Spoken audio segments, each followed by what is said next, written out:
Hello! Today I'm going to do a quick tutorial on how I make custom roughness and normal maps.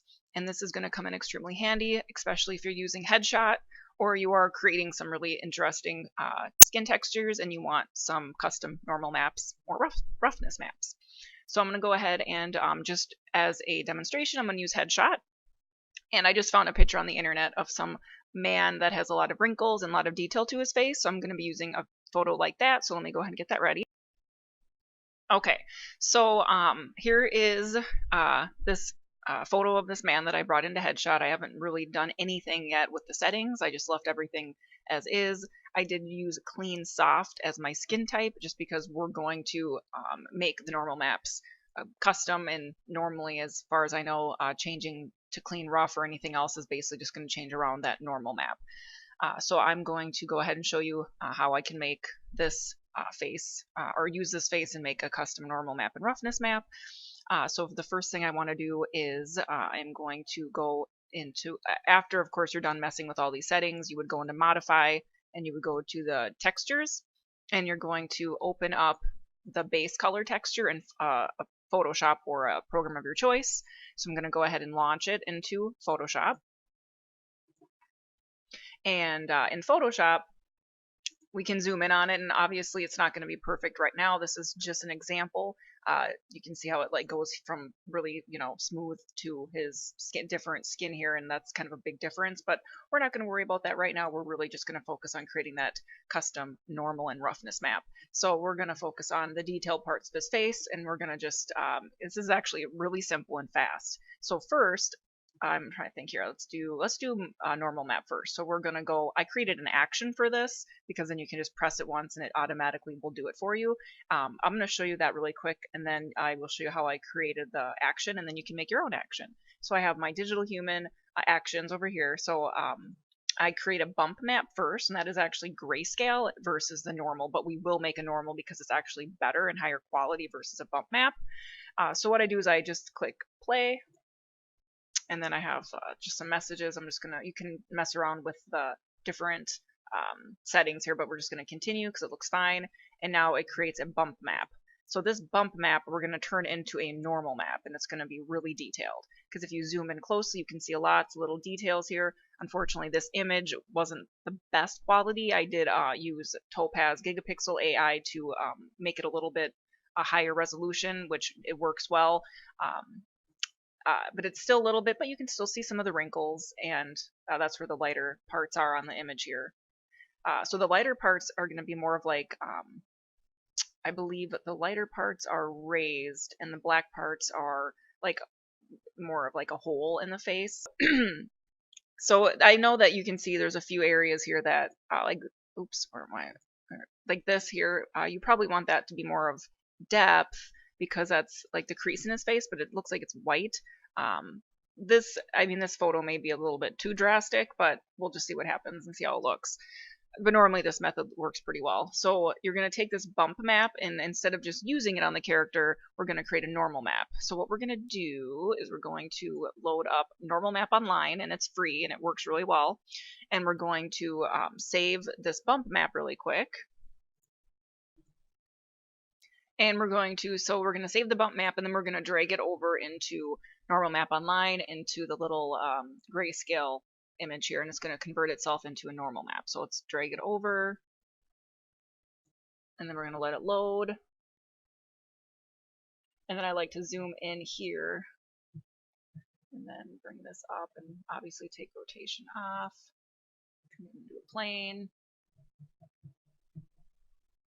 Maybe make it angled a little bit, and obviously right now it's way too strong. Oops, it's way too strong. So we're going to have to mess with the settings a little bit.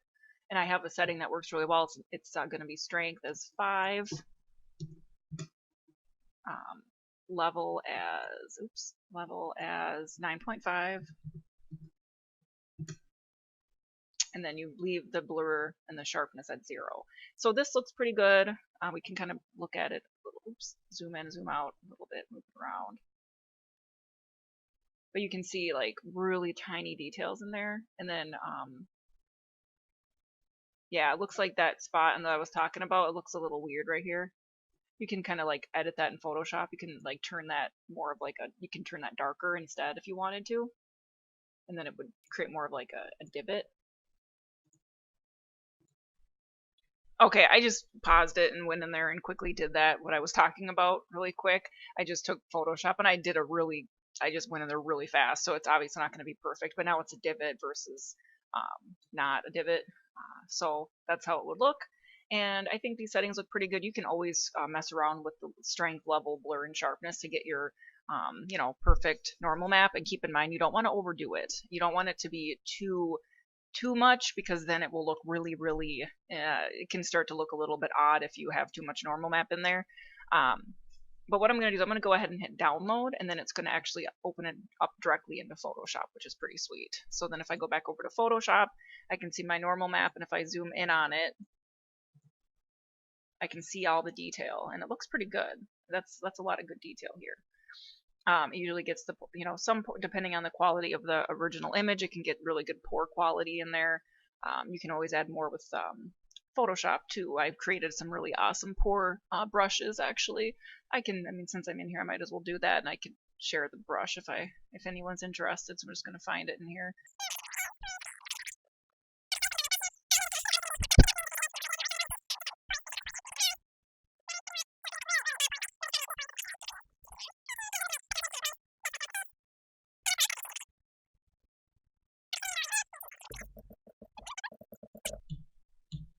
It needs to be dark blue, so it's going to be color burn.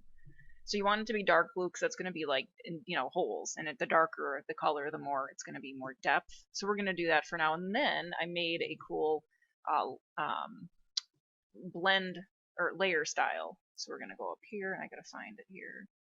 Which one is it? Skin effect. This one? There we go. So now this even gives it like a little bit more, I don't really know what it's black again though, so we don't want it to be black, so we're going to change this back to as color burn. Maybe change the opacity just a little bit. Like that. Even if it is black, it's still going to be like really prominent. So now we're going to go ahead and just resave this, or we're going to actually just save this, save as.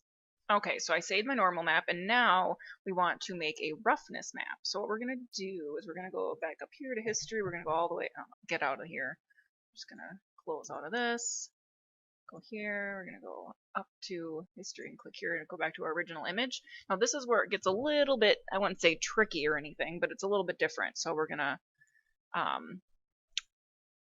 save this. We haven't actually saved this map yet, so we're going to go ahead and save that map to a space of your choice.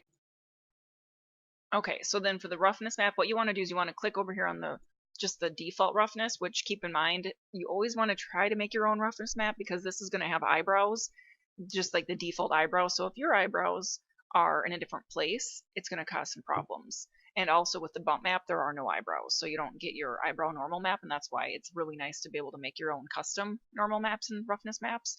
So you're going to click on roughness, you're going to click launch to open it up into Photoshop, or you can save it by just clicking on it and then going to save texture, and then you can open it up in a program of your choice, go back to Photoshop, and now this is where it gets a little bit different. You have to resize this. You're going to go to image size, you're going to change this to the 4096. We want it 4K, hit OK. And we're going to fit to screen. We're going to place embedded. So what we're going to do is we're going to place embedded, and we're going to choose our diffuse that we just saved. So we're going to hit place. And now you're going to go over to your actions if you created actions, which I'm going to show you how to do that here in a little bit. But you're going to make your roughness map. So, oops. So I can show you really quick what it looks like. Hopefully it works. Sometimes my actions don't like to work formed up and then it doesn't work. Okay, so you just want the face in there. So we're going to use the base roughness for the rest of the head. So you're just going to select the face. You can try to, make it more detailed if you want to. I'm just going to do it quickly here. And then you're going to click on mask. You're going to feather it out. And then you're going to go to black and white. Right click and go to create clipping mask. And then you're going to change the settings around a little bit. I mean, what it doesn't really matter. It doesn't have to. Rasterized. I don't even know how to pronounce that. Please don't make fun of me. Rasterized a layer. Now what can we merge it? There we go. Now you can merge it. It needs to be rasterized or whatever it's called. And then you can go ahead and apply your layer mask, but don't forget we need to invert this. So now we're going to go to image, adjustments, invert. And now we can always like screw around with the brightness and contrast so that it kind of blends in with the rest of it. Keep in mind too, black is going to be where it's going to be more glossy and shiny versus white is matte. So the darker it is, the more shiny it is, the more white, the more mattifies. So obviously we don't want to do that because it's going to be like wet. So let's say like that. Maybe we can turn the contrast down a little bit. That looks good. And you can always go in there with like the burn and dodge tool to like fix up some of the areas if they're too dark. I usually don't have to do that a whole lot actually. And now you can save it. And another thing too is for lips. I usually go in there and make the lips darker just because your lips are usually a little bit more moist. And yeah, you can play around with it, but we're just going to leave it like this. We're going to go ahead and save as, because I just used my action. So actually, let me go back into Photoshop here and show you how to do that. So let's go back to Photoshop, and I'm going to go ahead and load up my base texture real quick. And okay, so I take my diffuse layer here. I go to the adjustments and I create an adjustment layer, black and white. And then you can kind of fiddle with these so that it's, because you know the reds is going to make the reds in the skin a little bit darker, and then the yellows too. So kind of, you know, you're just going to play around with it until you come up with what you want. I usually would go maybe like that. You don't, the rest of these usually don't matter because there's no blues and stuff in your image, so you don't have to do anything there. So you can do something like that, and then you're going to create a new layer, and you're going to go to edit, fill. You're going to fill it with 50% gray, and then you're going to change this to 50%, the opacity. To invert it actually. So I went to layer, flatten image, and then I went to image, invert. So make sure you invert it. Otherwise, it's going to be opposite. I mean, you can play around with it. You never know. It could work for you. It just really depends on what you're going for in the image and everything. So I usually would invert it, and then you have your normal map, or your bump map, sorry. And then you can put this into normal map online, and then it creates your normal map. So that's how you make your normal map, and you can make actions as long as you create new action. If you know, you can look up a tutorial on how to make actions and make your own actions so that it can be super fast and easy for you to make custom maps without having to do it all by hand.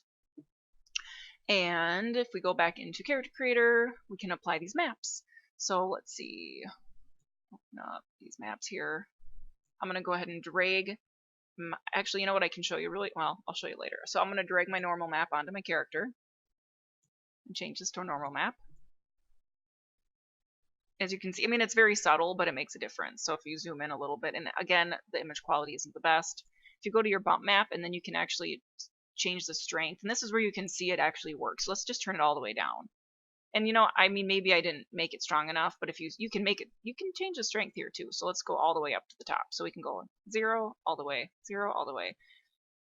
You can see the holes; they're really dark. The pores didn't really turn out the way that I was hoping, but yeah, you got the idea.